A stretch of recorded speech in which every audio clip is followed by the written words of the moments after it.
I think your correspondent just mentioned that the Prime Minister had made a statement, and he made it clear that Egypt and the Egyptian government is committed to the roadmap forward and to the process of reconciliation, even though it will take a big effort now.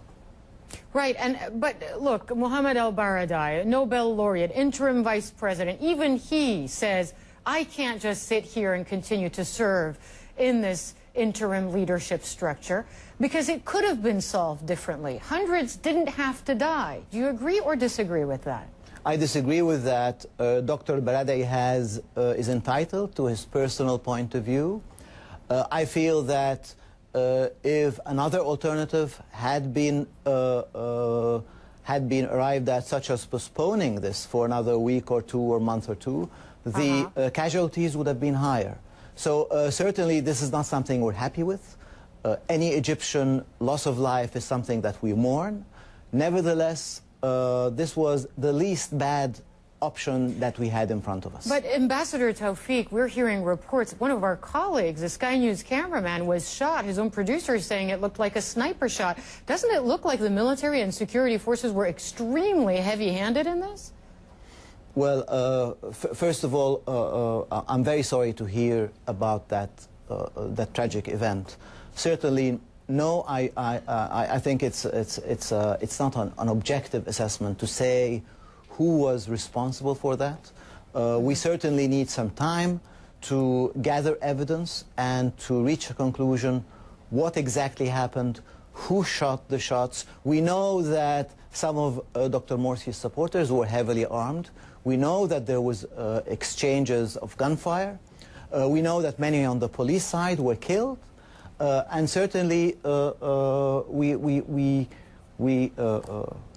mourn everyone who's lost their lives, but we have to move forward. This was necessary, unfortunately, and we have to move forward.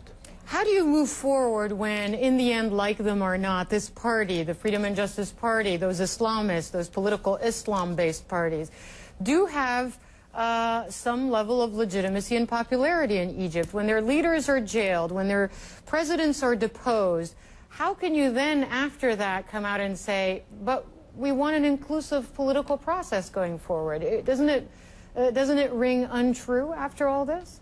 Well, listen, after today's events, after the attacks on the police stations, the attacks on the churches, after the beheading of policemen, I don't think that the Muslim Brotherhood will have a lot of support in the Egyptian street. Nevertheless, an inclusive process is an inclusive process. A political roadmap is a political roadmap, and we have to keep the door open, which does not mean that people who have committed crimes will not face justice. It means that it will be an inclusive process, and we will move forward, and Egypt will build its democracy. So now that the military-backed interim leadership is really in charge, have we not returned to the days of Hosni Mubarak, essentially, with generals in charge of provinces and the military imposing states of emergency? Was this whole revolution for nothing? Absolutely not. Absolutely not. The events in Egypt are moved, and the locomotive for the political motion in Egypt are the Egyptian people, the Egyptian masses. The Egyptian people is firmly in control, and the Egyptian people have made their decision. They want democracy, and the Muslim Brotherhood wasn't giving them democracy. And will you support them? And will you support them if they go back out on the street if the military doesn't give them democracy? The Egyptian people is in charge of Egypt.